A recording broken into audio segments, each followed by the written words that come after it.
Décryptage par Jamaldine Benchenouf. Bonsoir. La nouvelle est tombée comme la foudre. En plus des PDG de l'ANEP, l'Agence nationale d'édition et de publicité, qui ont écopé, ces deux directeurs généraux, de très lourdes peines de prison, les deux ex-ministres de la communication sous Bouteflika, Jamel Kawan et Hamid Green, viennent tous deux d'être eux aussi lourdement condamnés dans le dossier dit ANEP 2 à une peine de 6 ans de prison pour le premier, M. Kawan, et de 2 ans pour le second, M. Green.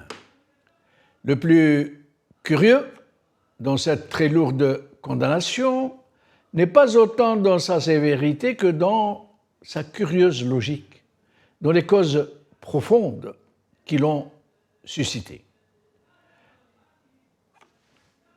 La justice algérienne, dont personne ne doute en effet qu'elle fonctionne à l'injonction, la justice du téléphone, comme on dit, et qui a pour principale vocation de sévir contre quiconque représente une menace contre le système en place, contre le tenant actuel du pouvoir.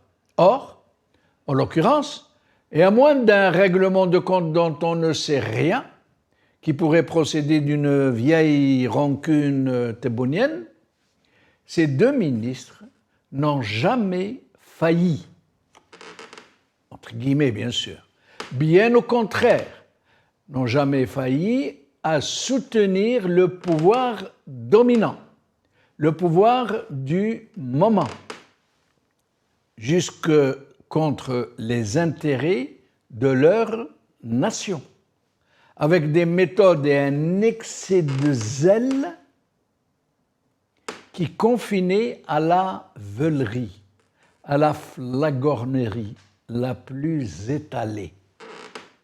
Et il ne faut pas douter que s'ils étaient, l'un et l'autre, restés en poste, ils auraient fait avec la Tebbouni ce qu'ils avaient commis avec la Boutefliki, c'est-à-dire arroser les patrons de presse de publicité institutionnelle pour les besoins de la propagande, de la même manière que le font en ce moment le ministre de la Pub et de la Chita avec les médias qui roulent pour Tebboune.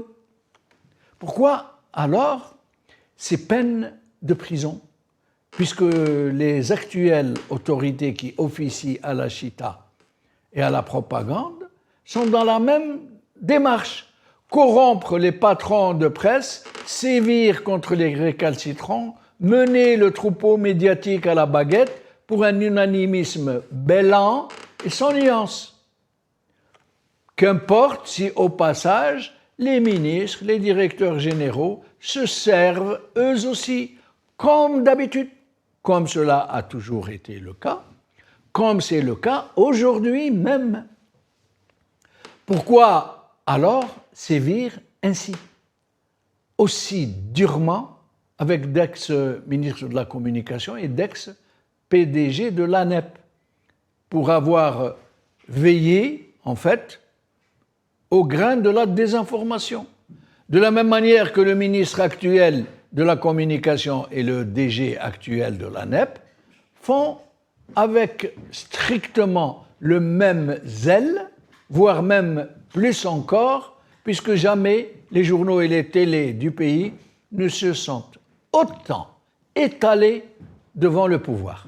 Jamais, même du temps de Bouteflika. Et c'est dire. Et c'est dire que les principaux décideurs de ce système manifestent des signes compulsifs de confusion mentale, jusqu'à désorienter les observateurs les plus perspicaces.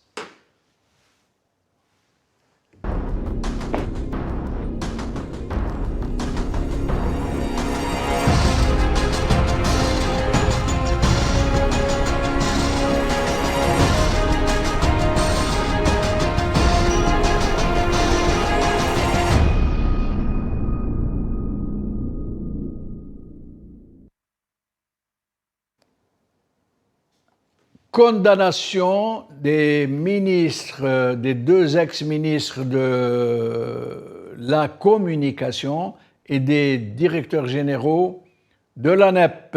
C'est le titre de notre émission d'aujourd'hui.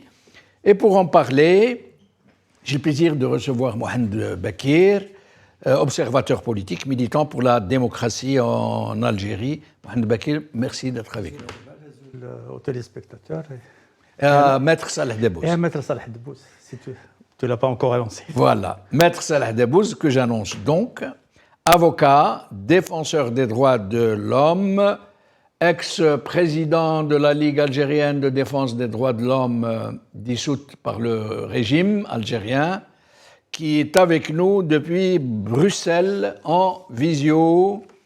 Salah Debbouze, merci d'être des nôtres. Merci à vous de m'avoir invité. Je te salue, Jamal, je salue mon ami Mohamed Bakir et je salue aussi les téléspectateurs. Merci, j'espère que nous allons régler ce problème d'écho. Alors, Mohamed Bakir, d'abord sur cette affaire, c'est incroyable. C'est pas nouveau que le directeur de la presse, de la communication, que les Algériens appellent généralement le ministre de la pub. De la pub. Les gens, ils disent le ministre de la pub. En fait, c'est sa principale gérer la pub pour arroser les journaux les plus zélés à chanter les louanges du système. Et à camoufler, à taire et à occulter la véritable information. Ça a toujours été fait comme ça. Ils ont toujours arrosé les journaux, les chaînes de télé qui sont les plus zélés à chanter les louanges des régimes, dans le même temps qu'ils se sucraient eux-mêmes. C'est un secret pour personne. Pourquoi alors avoir fait condamner ces deux messieurs, dont l'un à 6 ans de prison et l'autre à 2 ans de prison, et plus de 8 ans, je crois, de prison pour les DG. Qu'est-ce qu'il y a de nouveau ? Non, en tous les cas, ce secteur a toujours été un secteur, disons, qui a retenu l'attention des décideurs au plus haut point. Oui. Au début de l'ouverture démocratique, la presse était gérée par deux leviers. Il y avait un levier sécuritaire, puisqu'il y avait un officier traitant de la presse qui suivait toutes les rédactions. Et il y avait le levier financier. Mais le levier financier était utilisé surtout dans une logique de sanction. Ça veut dire que lorsqu'un canard, lorsqu'un journal n'était pas dans la ligne, on lui coupait les vivres et on provoquait des difficultés financières pour le redresser. C'est le cas de le dire, pour le redresser. Ils ont aussi utilisé la carte des cotisations sociales, des contrôles fiscaux, etc., par rapport à d'autres titres. Mais ça, c'est vraiment au début de l'ouverture démocratique. Par la suite, le secteur de la publicité a muté. Il est devenu la vache à lait pour un certain nombre de secteurs du régime qui ne pouvaient pas accéder à d'autres sources de rente. Donc, ils recevaient leur quote-part de rente par ce biais-là. Oui. On a connu des journaux qui n'avaient quasiment aucun tirage. Du moins, ils avaient le tirage minimum qui était imposé au niveau des imprimeries, qui est 1000 exemplaires, je pense, mais qui ne vendaient rien. C'est des journaux qui ne vendaient pas, qui n'étaient même pas... Qui passaient directement de l'imprimerie... à l'invendu. À l'invendu et de l'invendu au... Comment on appelle oui, au reconditionnement. J'ai oublié. Au reconditionnement, au recyclage. Pour en faire de la pâte à papier. Pour en faire de la pâte à papier. Pilon. Au pilon. Il passait de l'invendu au pilon. Sans avoir vendu un seul exemplaire. Et ça, je pense que c'est une grande particularité de notre système. Ouais. Mais ce système, il ne peut pas fonctionner de manière discrétionnaire. Ce n'est pas les gens de l'ANEP ou même le ministre qui en décident.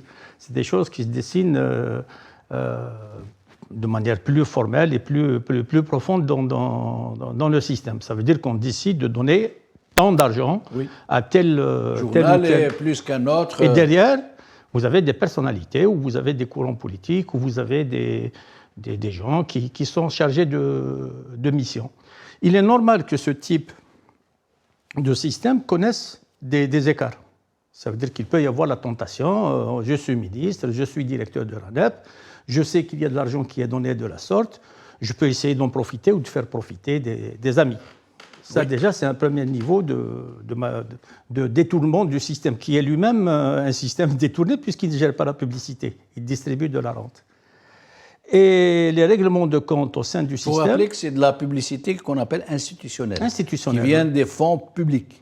C'est toutes les annonces légales, c'est tous les avis d'appel d'offres, les sociétés du secteur public, les sociétés du secteur public, etc. Et il faut dire quand même que la publicité du secteur privé est mise aussi sous contrôle. Bien sûr. Que le privé ne peut pas donner sa publicité à qui on veut.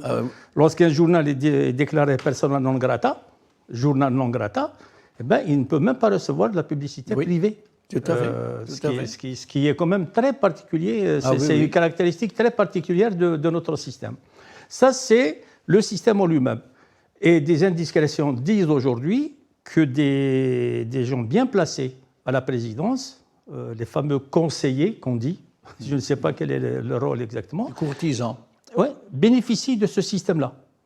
Bénéficient en travers des sites Internet qui n'ont d'existence que virtuelle. Que leur capacité à accueillir de la publicité. Que leur capacité à accueillir de la publicité. Chèrement payée. Maintenant, par rapport au procès, il est clair qu'à partir de 2019, nous sommes rentrés dans une, je ne dirais pas dans une alternance, dans une substitution clanique. Parce qu'une alternance suppose qu'il peut y avoir un retour en arrière, que l'autre clan peut revenir. Et on voit très bien que les figures de l'ancien système, que l'actuel Aïssaba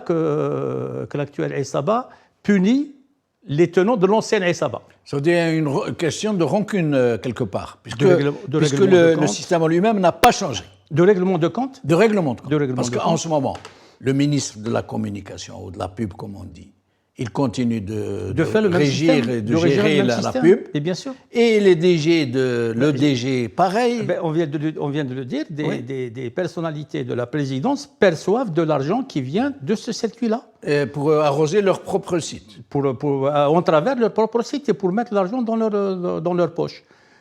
Ce qui est saisissant, qu'il y ait des procès pour malversation, ok ? Que la justice se saisisse d'affaires de détournement, ok. Mais on sait très bien que les juges sont aussi corrompus que les gens qu'ils ont en face d'eux. Et qu'ils fonctionnent au téléphone. Et qu'ils fonctionnent comme leurs verdicts sont dictés. Voilà. On est bien d'accord. Qu'on est dans des règlements de compte. Ce qui fait qu'on ne peut pas prendre ces procès-là pour des décisions de justice sereines, fondées, justes, équitables, etc. C'est juste des gens qui, aujourd'hui, ont des leviers entre leurs mains et qu'on leur demande de punir des gens qui, hier, avaient les mêmes leviers entre les mains. On est dans une logique totalement mafieuse, totalement clanique et qui n'a rien à voir avec la justice. Après, le dimensionnement des peines, ça, c'est des décisions qui se prennent au niveau des décideurs. Lui, il m'a dit ça, il m'a fait ça. Alors, c'est le mot. C'est le mot, voilà. C'est le système de notre ils disent même système. Le mot. Oui. Pour rester trivial. Voilà. Salah Debbouz, Oustad Salah Debbouz, vous en connaissez un bout sur ces histoires, vous qui étiez avocat en Algérie, vous qui étiez du mauvais côté du manche, nous le savons tous très bien. Qu'est-ce que vous pensez de cette très curieuse histoire de ces ministres de la pub et de ces DG de la pub et de la désinformation, une pratique qui a lieu en ce moment même par l'actuel ministre et par l'actuel DG, qui arrose les journaux les plus zélés, ceux qui font passer Tebboune pour le miracle du siècle, le grand timonier. Ça se fait encore aujourd'hui. Et je présume que de la même manière que les ex-ministres et les ex-PDG se sucraient aussi au passage, que l'actuel ministre et l'actuel DG doivent certainement se sucrer aussi au passage, ainsi que tous leurs relais, toute leur organisation, comme d'habitude. Alors, Salah Debbouz. Vous savez, Je me souviens, moi j'étais très jeune, Boumediene un jour a fait un discours. Il a dit اللي يخدم في العسل لابد يلحس صبعه. Ah oui, moi Donc, aussi. donc, Moi aussi, je l'ai entendu dire donc, ça. donc c'est une règle instaurée par le système. Si je peux me permettre de traduire, Monsieur Boumedienne, feu président, plutôt feu Boumedienne, président algérien, parlant de la corruption, il a dit c'est tout à fait normal que quelqu'un qui manipule le miel, qui travaille dans le miel, puisse se lécher le doigt. Ça veut dire, mais point de trop, non, faut se lécher le doigt, il ne faut pas manger toute la ruche. Non, mais ça dépend le doigt, qu'est-ce qu'il peut supporter comme charge de miel. Donc c'est une question de capacité, voilà. Oui. Donc ça, c'est une règle du système. C'est une règle du système et de son fonctionnement. Et nous, qu'est-ce qu'on observe? On observe des situations mauvaises qui vont vers le pire. C'est-à-dire, Bouteflika hier était président. Tebboune, il faisait des choses mauvaises et Tebboune, quand lui a succédé, il fait pire. Carrément. Moi, j'étais avocat en Algérie. J'ai pratiqué officiellement 10 ans et un peu plus avant de prêter serment. Donc, je me souviens de quelques anecdotes. Un confrère avait dit à un juge qui traitait un dossier de corruption qui était lui-même corrompu, c'est Darraïs, très bien. Et quand le juge s'est étonné, il lui dit « Qu'est-ce que tu veux dire ?» Mais il lui dit mais non, mais je veux dire que vous traitez beaucoup de dossiers de corruption. Mais il a fait passer le message. Il y avait des avocats courageux qui disaient des choses en pleine audience, nuancées, mais qui disaient le message était là, qu'on connaît. Et aussi pour les décisions, la justice du téléphone. Moi, j'ai une preuve écrite le jour où j'étais arrêté par la police à Alger, transféré à Terre-Date. Le procureur général de Terre-Date a fait un communiqué de 3 pages pour dire qu'il reçoit des pressions par téléphone de la part du ministère de la Justice, des cadres du ministère de la Justice, qui lui demanderait de me libérer parce que lui voulait me faire emprisonner. Donc moi, j'ai tout de suite réagi. J'ai dit ça, c'est la preuve que la justice fonctionne c'est la preuve écrite que la justice fonctionne par téléphone. Et j'ai ajouté que mon arrestation a certainement été opérée de la même façon qu'a été opérée mon arrestation, parce que moi, je n'avais rien à me reprocher. J'étais arrêté par téléphone, relâché par téléphone, et dans la foulée, il y a eu cette preuve écrite de 3 pages de ce procureur général qui, lui, n'avait pas le droit d'ailleurs d'intervenir dans la décision du juge d'instruction, qui était dans tous ses états. Il était vraiment, moi je comprenais pas, juste après ma libération, j'ai commencé à comprendre ses comportements. Il était complètement sonné, il était complètement assommé par la pression qu'il recevait. Nous, on ne savait pas pourquoi. Et quand un confrère lui a dit « C'est Raïs, ce juge d'instruction, il a dit à ce confrère « Alors, donc, vous savez, donc, la justice, moi, je ne l'appelle pas justice, je l'appelle l'appareil judiciaire. Cet appareil judiciaire, en Algérie, il fonctionne par des ordres. Et je vous dis, je l'ai dit plusieurs fois, je le redis aujourd'hui, le principal des dossiers se fabriquent au niveau des services de police ou de renseignement. Et les PV qui sont faits là, en l'absence des avocats, et parfois avec une pression terrible. Je connais des prévenus qui étaient torturés pour signer un PV préparé. Et ces PV-là, ils ne peuvent pas être changés ni par un juge d'instruction, ni par un juge de siège. C'est peut-être, j'allais dire, plus sacré que le Coran. Donc, voilà. C'est comme ça, alors dans des conditions comme ça. Deux questions pour vous, qui sont assez brutales, hein, je les dis comme je les pense. Je ne vais pas essayer de les nuancer. Est-il vrai, selon vous, qui avez été dans le Schlimblik, hein, qui avait été au cœur de la corruption des magistrats, est-il vrai que les magistrats, le corps des magistrats en Algérie, est-il vrai qu'on peut dire de lui qu'il est le corps le plus corrompu, le plus pourri de tous les corps institutionnels de la fonction publique, de la justice, de l'exécutif, etc. Est-il vrai qu'il est quasiment et systématiquement corrompu, et pire que ça, que le corps des avocats, si on accepte les rares avocats intègres, les rares avocats qui sont très fortement engagés pour la défense des hiérarchistes, est-il vrai que le corps des avocats constitue d'une façon très, très généreuse le corps des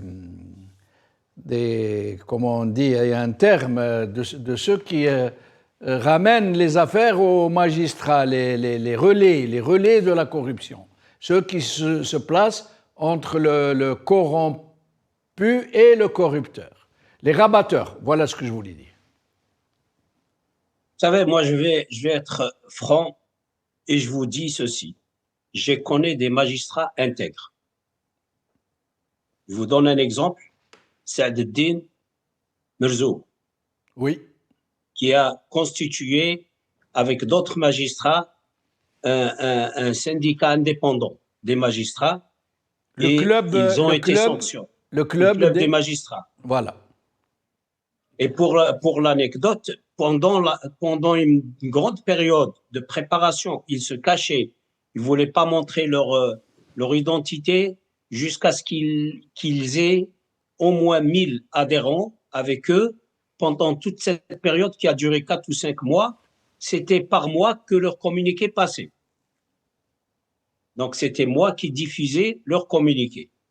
Et donc, quand je vous dis qu'il y a eu dans ce club au moins 1000 magistrats qui ont eu le courage de rejoindre le club, ça veut dire dans une corporation qui comptait à l'époque 4000 avocats, et sachant que les 3000 qui n'ont pas adhéré, il y a une grande partie qui ne connaissait pas bien les gens, qui ne savaient pas, qui n'avaient pas peut-être assez d'expérience. Je n'ai pas bien suivi vous avez dit les magistrats et puis vous avez dit les avocats qui avaient 4000. Non, les avocats sont 40 000, ils ne sont pas 33 000. Non, je parle c'est un lapsus, je parle des magistrats. Si j'ai dit avocats, je voulais 40 000. dire magistrats. Combien ils sont les avocats dépassent les 40 000 et les magistrats, je crois qu'ils dépassent 6 000. Seulement 6 000 Seulement Je pense, je ne suis pas bien informé, mais moi, quand j'ai quitté l'Algérie, ils étaient à peu près 4 000, je crois.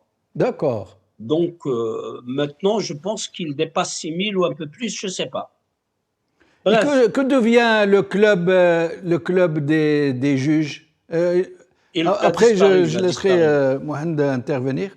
Le club des juges, qu'est-ce qu'ils deviennent le club des juges a disparu. Saad-Eddine Merzouk, qui était tête de file de ce club, avec Mabrouk, qui a rejoint l'autre clan, et il a tourné le dos à ce club, il a rejoint les tenants du pouvoir. Mais Saad-Eddine Merzouk, que je salue, je ne sais pas ce qu'il est devenu, mais je salue son courage.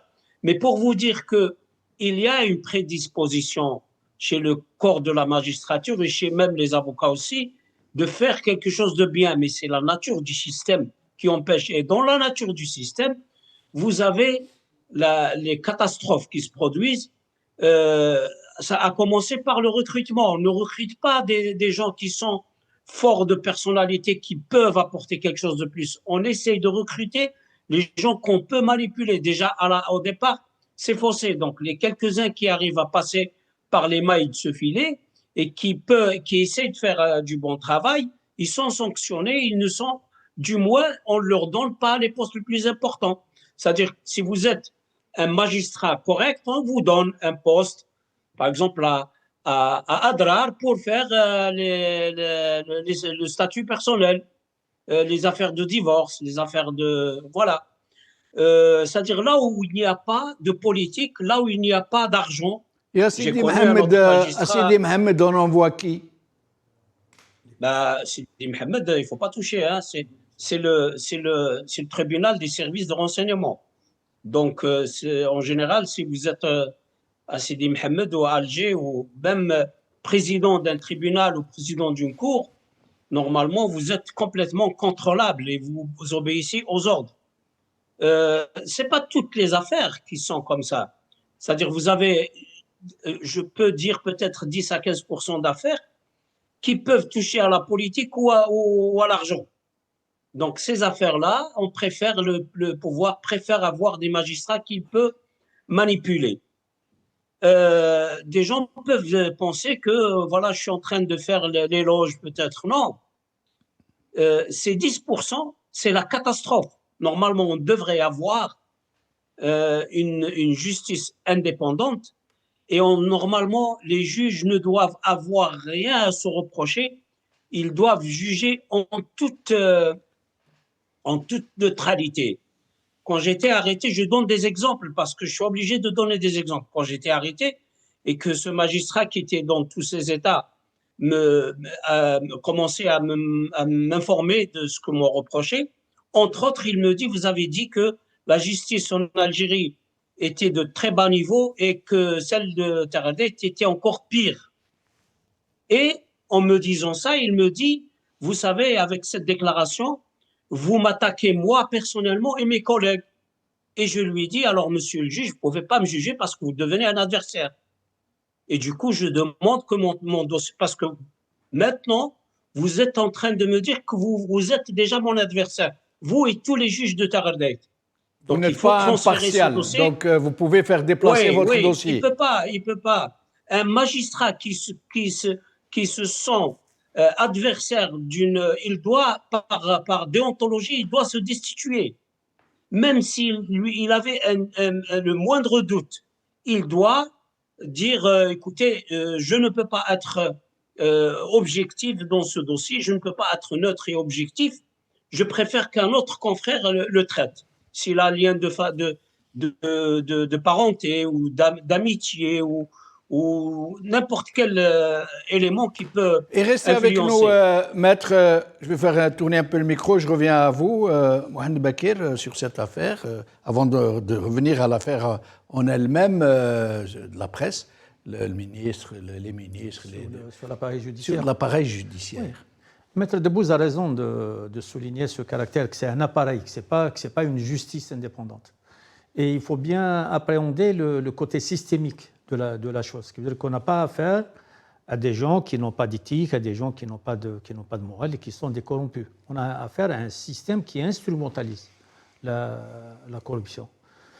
Et ça, c'est possible. Pourquoi ? Parce que la justice est sous les ordres de l'exécutif, ce qui est une anomalie. Il n'y a pas de séparation des pouvoirs. Il n'y a pas de séparation des pouvoirs. Donc, à partir de ce moment-là, la justice... Pourtant, dans la Constitution algérienne, oui, dans la Constitution, séparation est consacrée. Oui, dans la Constitution. Mais dans les faits tels que nous, en tant qu'Algériens, on vit notre justice, on sait très bien qu'elle n'est pas séparée de l'exécutif, qu'elle est sous la férule de l'exécutif. Ce qui implique quoi ? Ce qui implique que les nominations, que les promotions, que les gestions de carrière sont gérées par l'exécutif. Ça veut dire que l'exécutif a déjà, de ce point de vue-là, des leviers pour contraindre la conscience des juges. Et si on en vient aux avocats, les avocats, ils ont besoin de gagner leurs affaires. Ce qui veut dire qu'ils sont avocats pour avoir des clients. Il faudrait qu'ils puissent démontrer qu'ils sont compétents, qu'ils gagnent des affaires. Mais dans un système où les dés sont pipés, c'est-à-dire qu'on ne gagne pas parce que on a des arguments de droit, on est protégé par la loi, et qu'on respecte la procédure, etc. Donc, quels sont les avocats qui apparaissent ? Quels sont les avocats qui ont pignon sur rue et qui sont recherchés par les gens ? C'est ceux qui ont accès aux juges. Pourquoi ? Parce que, comme vous le dites, la Chippa, elle passe... Des courtiers. Voilà. Ben, ils ne sont pas simplement des courtiers, puisqu'eux-mêmes, ils prennent une part. Voilà. Ça veut dire qu'une affaire, c'est une enveloppe. Une affaire, c'est une enveloppe. Qu'ils se partagent. Et cette enveloppe-là, elle va sur les différentes parties. Elle va sur le juge, elle va sur le procureur, elle va sur l'avocat. C'est une répartition pour que l'affaire soit réglée. Et toujours est-il que Maître Debbouze a raison. Tous les témoignages qu'il a donnés, il ne l'a pas précisé, c'est relié à l'affaire de Kamel Din Fakhar, toute la persécution que le docteur Kamel Din Fakhar avait subie avant de mourir. Et l'autre aussi, le jeune Babanjar, le plus vieux prisonnier c'est lié. De l'histoire pénale d'Algérie. C'est lié, puisque Babanjar, on l'accuse d'un crime parce qu'il a refusé d'attribuer ce crime à Kamel Din Fakhar. Donc tout se tient dans cette histoire. Et dans ce système-là, et c'est vrai qu'il y a, Salah, il a cité comment il s'appelle, Saadine Marzouk, mais si vous vous souvenez, la jeune juge, la jeune magistrate de Annaba, qui avait le détenu d'opinion Flissi devant elle, et qui était arrêté pour port du drapeau amazigh. Oui. Et qui, dans les attendus de l'affaire, elle décrit détail par détail la signification du drapeau amazigh. Que le bleu signifie la Méditerranée, que le vert c'est le tel, que le jaune c'est la profondeur saharienne et que c'est toute l'Afrique du Nord et que le Z c'est le symbole à l'homme libre. Elle a fait tout ça en audience et elle l'a relaxé. Elle n'a pas eu d'ennui? Ah si. Ah si, elle a été délocalisée. Et il y a eu d'autres cas comme ça, d'autres cas où des gens ont été arrêtés, présentés devant des magistrats et qui ont eu une petite marge de manœuvre pour les relaxer. Donc c'est plus une question de système. Le système est fait pour encourager la corruption et pour s'appuyer sur les corrompus. On a bien vu que généralement les bâtonniers des principaux bâtonnats d'Alger, c'est des gens qui sont liés au service. Ce n'est pas n'importe qui est élu bâtonnier. Et c'est surtout cette dimension d'affaires, parce qu'il y a le côté institutionnel, ce qui veut dire téléphone, la justice du téléphone, qui fonctionne sur les grosses affaires. Sur les grosses affaires, c'est en haut qu'ils appellent, etc. Mais à partir du moment où vous avez instauré ce système, eh bien, les juges qui sont en place, ils se disent pourquoi on ne s'en sert pas? Pourquoi on ne se sucre pas? Ben, ils se sucrent. Puisqu'ils procèdent et qu'ils participent eux-mêmes au règlement de compte du régime ou oui. Aux facilitations. Parce que ça, c'est le côté purement institutionnel. Oui. C'est le côté purement ce institutionnel. Qui reste, ça veut dire ce qui reste, c'est un système de corruption généralisé où les gens, il y a des logiques qui s'établissent. Lorsqu'un citoyen vous dit il faut prendre tel avocat parce qu'il gagne ses affaires, il les ça gagne. veut dire qu'il a l'oreille du juge. Il les gagne parce qu'il a ses réseaux, parce qu'il a ses circuits. Et il va passer mieux qu'un avocat qui n'a que la loi pour lui. Parce que cet avocat-là, le pauvre... Salah Debbouze, avant de revenir à l'affaire de ces ministres, de ces PDG, ça se passe vraiment comme ça? Que les magistrats, ils répondent aux sommations, aux injonctions dites ou non dites du régime, ils vont dans le sens de ses désirata, et qu'en échange, ils savent qu'ils peuvent se permettre à leur tour d'aller à la mangeoire, de se servir, etc. Est-ce qu'ils sont dans cet état d'esprit? Vous savez, c'est pas une règle générale. Il y a de tout. Il y a du n'importe quoi, il y a de tout. Il y a des situations qu'on découvre sur le tas. D'abord, je dois apporter deux petits correctifs. Premièrement, la constitution algérienne, contrairement à ce que beaucoup de gens pensent, ne consacre pas du tout la séparation des pouvoirs. Bien au contraire, elle consacre la totale soumission des pouvoirs au pouvoir exécutif, à la présidence particulièrement, par toutes les dispositions qu'il y a dans la Constitution. C'est le président qui préside le Conseil supérieur de la magistrature. C'est lui qui nomme tous les magistrats et c'est lui qui met fin aux fonctions de ces magistrats. Oui, mais, Alors, la formule de consécration de la séparation des pouvoirs, sans passer par ce que vous dites, ces manœuvres dilatoires, non, c'est Jamal. Elle existe. Dans la Constitution, il y a séparation des pouvoirs dans la Constitution. Non. Il n'y a même pas ça. Il n'y a même pas séparation de pouvoirs dans la Constitution. Il y a juste une phrase. La justice est indépendante. C'est tout. Et le législatif, et pour le législatif, c'est la même chose. Ça veut dire qu'il n'y a pas cette formule que moi je crois avoir vue, hein, je ne suis pas sûr. Non, dans la formule qu'il y a, la justice est indépendante. Et point. Indépendante de quoi? Peut-être qu'elle est indépendante de la volonté des juges. On ne sait pas. Mais dans les dispositions qui suivent, c'est des dispositions qui consacrent la soumission totale, surtout de la justice. Donc, c'est le président qui nomme tout. Maintenant, le Parlement, le président, il a le contrôle total du Parlement. Il peut le dissoudre sans évoquer de raison. Il peut nommer le tiers du Sénat. Il nomme le tiers, il nomme le président de la Cour constitutionnelle, il nomme tout le monde. Et dans ce qu'ils ont appelé amendement technique, il prévoit que le président nomme les magistrats sans consulter le Conseil supérieur de la magistrature. Parce que dans la forme, aujourd'hui, il consulte. Il voudrait même ça qu'il soit supprimé. Donc ça, c'est une petite parenthèse. Pardon, ensuite, pour rester dans ce que vous êtes en train de décrire, il y a une formule que les gens comprennent de travers, puisque le président est consacré le magistrat suprême. Est-ce que... il faut l'expliquer.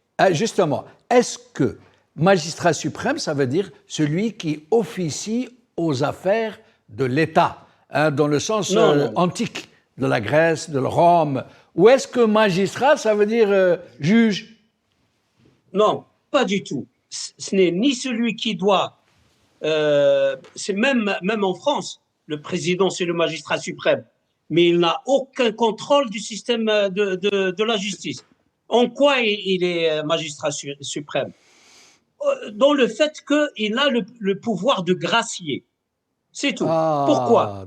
Parce que par ce pouvoir de la grâce, il intervient en ultime recours.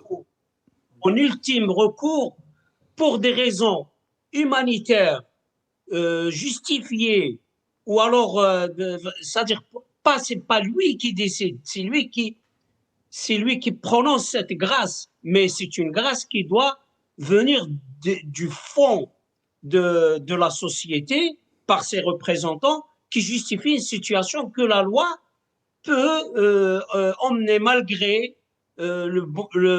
la justesse ou le fait que ça soit justifié, par exemple des cas d'émeutes ou des cas comme ça qui arrivent parfois ou pour des raisons humanitaires de gracier, mais il ne peut en aucun cas intervenir dans le bon fonctionnement de la justice et il ne peut pas gracier les gens s'ils ne sont pas jugés définitivement, c'est-à-dire ils ne peuvent bénéficier de d'une grâce présidentielle que les gens qui ont épuisé toutes les voies de recours légales. Il n'a pas le droit d'interférer. En Algérie, on est la gracie, même des gens qui étaient en instruction. Ils n'étaient même pas encore inculpés.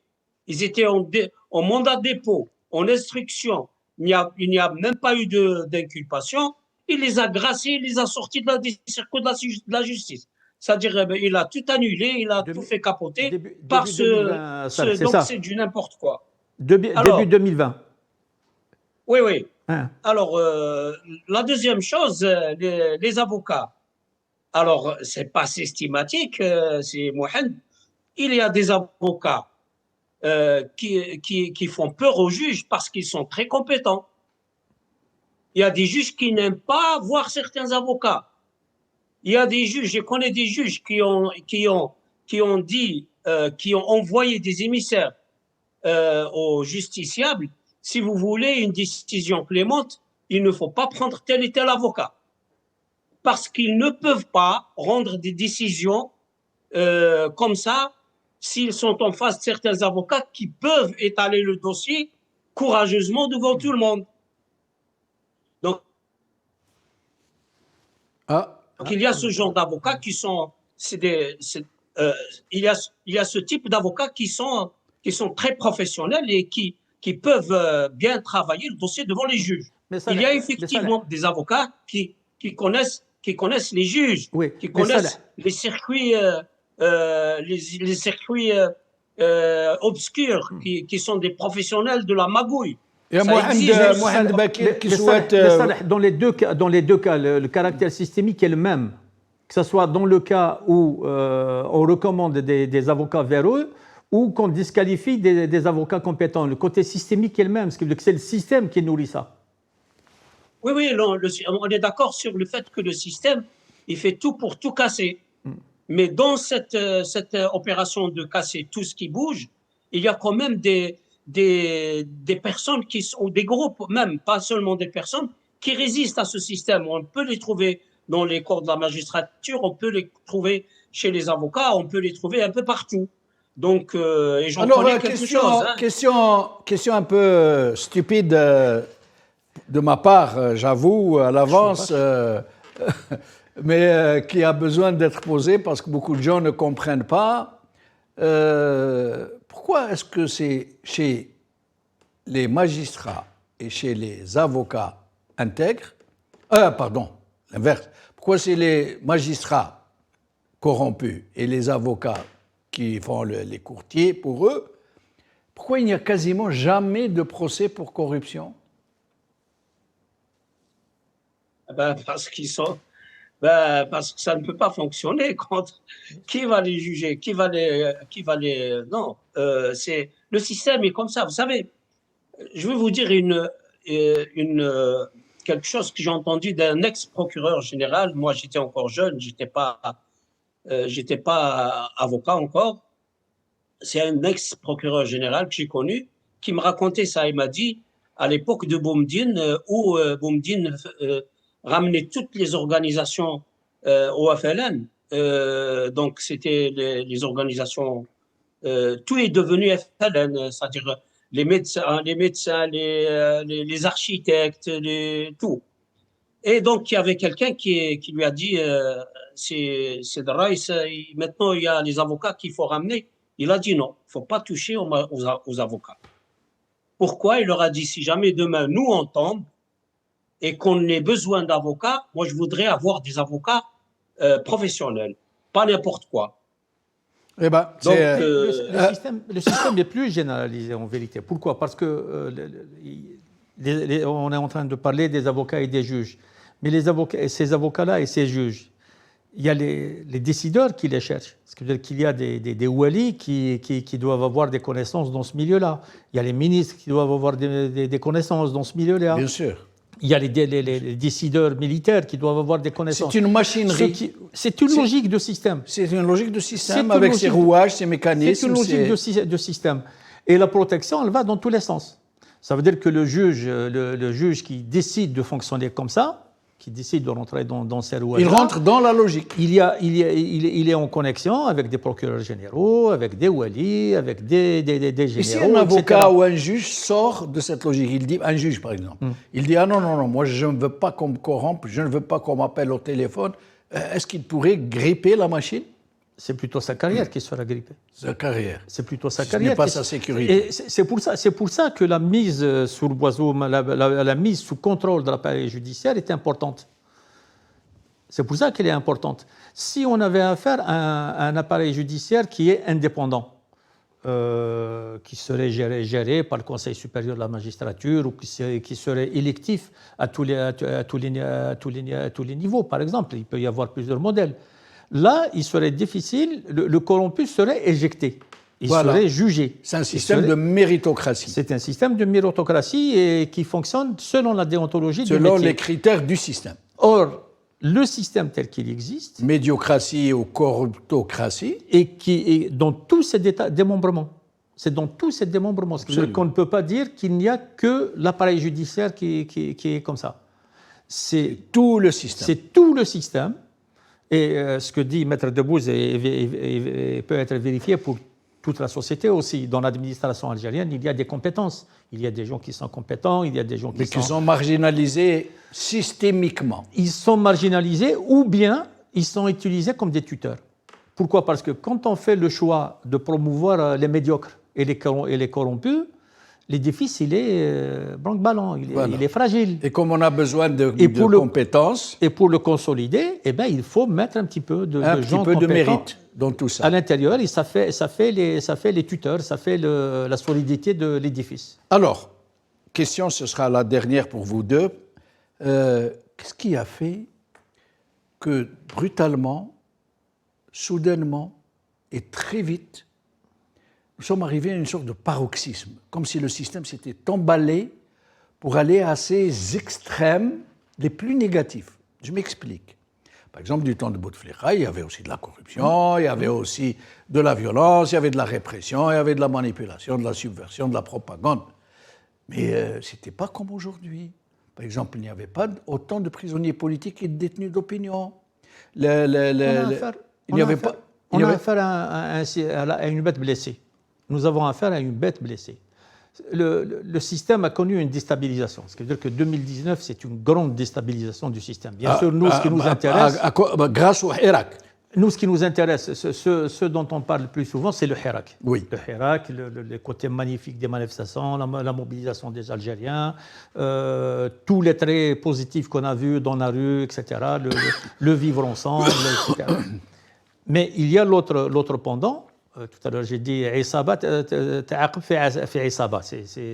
on est dans cette logique-là. Du côté du système, c'est une grande déchirure. Et en vérité, c'est une énième déchirure. Hein. C'est une énième déchirure. On peut dire que 88, c'était une déchirure, puisque en 88, c'est une partie du système qui s'est engagée dans des réformes au détriment d'une autre partie qui était plus conservatrice, etc. Et qui a été évacuée de facto. Et ça a été une recomposition. Ensuite, avec 92, on a vu une autre déchirure, puisqu'on a vu que le FLN a été un petit peu placé, s'est mis un petit peu sur la périphérie du système, et pour compenser, ils ont dû mettre en place le RND pour stabiliser un petit peu les choses, et là encore, ça a été une certaine recomposition. L'arrivée de Bouteflika correspond à un moment de cette recomposition. Mais 2008, lorsqu'il fait sauter le verrou des mandats, et qu'il met à jour, moi à mon avis c'est ça, il met à jour l'incapacité des décideurs à désigner un successeur. C'est ce qui lui a permis de se maintenir en place jusqu'au trépas. Il est resté en place jusqu'au trépas. 4 mandats et il allait vers le 5e. Donc à partir de 2008, ils étaient le blocage du système. Ce que j'appelle le blocage du système, c'est l'impossibilité à établir un consensus sur une orientation ou une équipe qui incarne une orientation. Donc, ils sont dans des choix par défaut. Oui, mais aujourd'hui, avec Tebboune, pourquoi la MU ne s'est pas opérée dans la même logique que ce que vous dites? Elle s'est opérée de la même manière, parce que... Mais d'une façon absolument excessive. Oui. Excessive. Pourquoi? Parce que est un mot gentil. Alors, 2019, donc on a tout un pan qui est éjecté. C'est le pan un petit peu qui était dans une optique de coopération avec l'Europe, de coopération avec la France, d'une stabilisation du Sahel. C'est toute l'équipe de Bouteflika qui a été éjectée. On se retrouve avec une nouvelle équipe qui est en place, qui a de nombreux handicaps. Le premier handicap, c'est qu'ils n'ont plus de base sociale. Parce qu'on voit très bien que l'administration ne fonctionne plus de manière monolithique. Et ça se voit dans les résultats des élections. S'ils avaient des capacités de fraude comme avant, on n'aurait pas des taux de participation de 24% qui sont affichés. C'est vrai. Non, mais nous allons essayer d'aller un peu vite parce que nous arrivons à... je termine très vite. Je vous laisse terminer. Juste, je vais donner un exemple. C'est vrai, je comprends, j'entends très bien ce que vous dites. Sauf que on n'a jamais vu 50 généraux en prison. Oui. Qui sont appelés à Isaba, 3 premiers ministres, une trentaine de ministres, Mais ça veut dire que les généraux qui les ont mis en prison se considéraient comme des laissés pour compte avant. Ils n'étaient pas en prison, ils étaient marginalisés. Le comble, c'est qu'ils étaient compères. Oui, ils étaient comparses. Mais pas au même niveau. Pas au même niveau. Ça veut dire qu'il y avait des gens qui se considéraient mahgourin dans le système.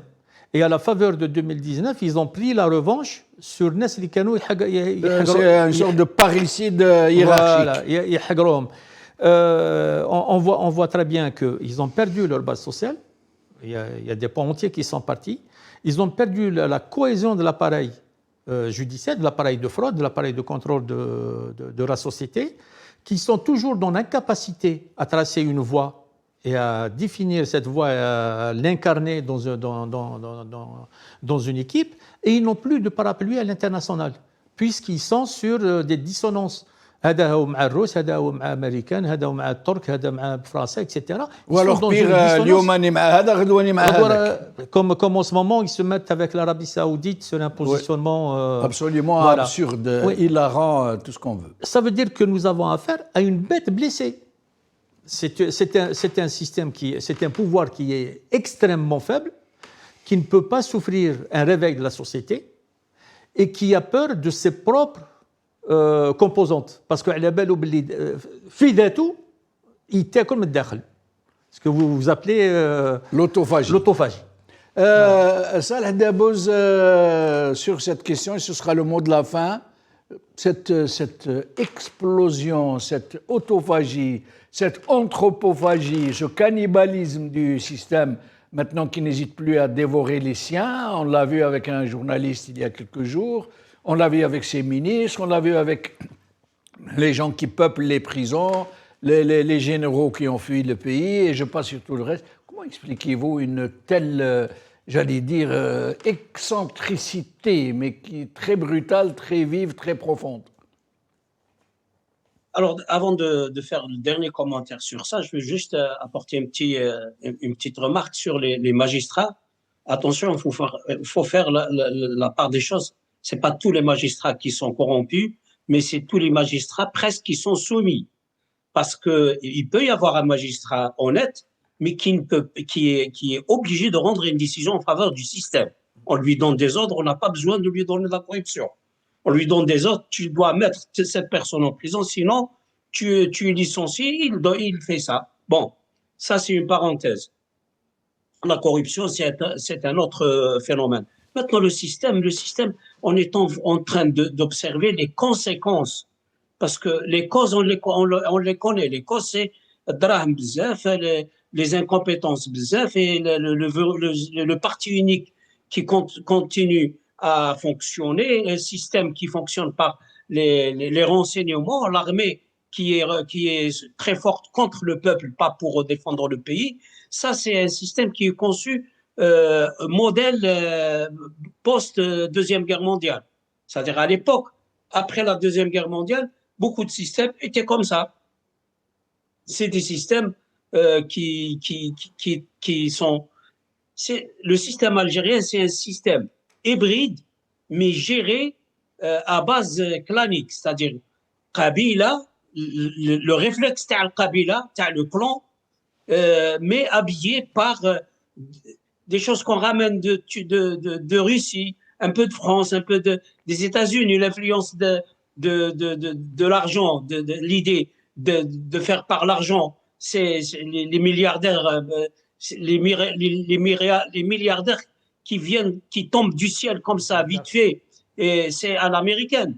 Après, le mukhabarat, c'est à la soviétique, et l'organisation administrative, c'est à la française. Mais géré بالعقلية تاع القبيلة تاع بن عمي وبن عمك sur le clan de l'Ouest, le clan de l'Est, ou ceux qui n'ont pas de clan تفرد فيهم. Ce système-là, il est tout sauf bon pour gérer une société. Et les conséquences de ce système, c'est l'éclatement, je le dis souvent et je le redis, l'éclatement de l'État, et le pire, c'est l'éclatement de la société.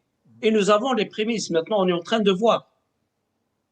Merci, Maître Salah Dabouz. Et en fin de compte, si jamais l'émission a servi pour tout, sauf à parler de Jamel Green et En fait, pour vous parce dire que la le plus vérité, important, c'était ce qu'on disait. oui, oui, mais en fait, nous avons dit l'essentiel parce que ces deux messieurs que je connais pour avoir été journaliste ne méritent pas plus que 2 ou 3 minutes. Je me rappelle le monsieur Green qui écrivait sous un pseudonyme, je crois, dans le journal Le Matin, mais il faisait de l'aplaventrisme devant les Bouteflika, de l'éloge, mais alors je ramenais, c'était sirupeux. C'était épais. Plus c'est presque à Orly. Plus c'est presque à Orly, ça fouille au corps, plus ces histoires. Et l'autre qui ne vaut pas mieux, hein, quelqu'un qui fait pression sur la presse, qui corrompt la presse pour empêcher les vrais journalistes dans ce pays, il y en a, Dieu sait qu'il y en a, je les ai connus, d'informer, de faire leur travail, leur devoir. Ces gens ne méritent aucun respect. En tout cas, je pense qu'on a été à l'essentiel. Ouais, mais comment, bien sûr, et je vous remercie pour ça. Je vous remercie, toujours aussi efficace, toujours aussi efficient. Mohamed Bakir, merci beaucoup. Salah Debouz, merci beaucoup. Chers amis, merci de nous avoir prêté votre attention. Bonne soirée à vous.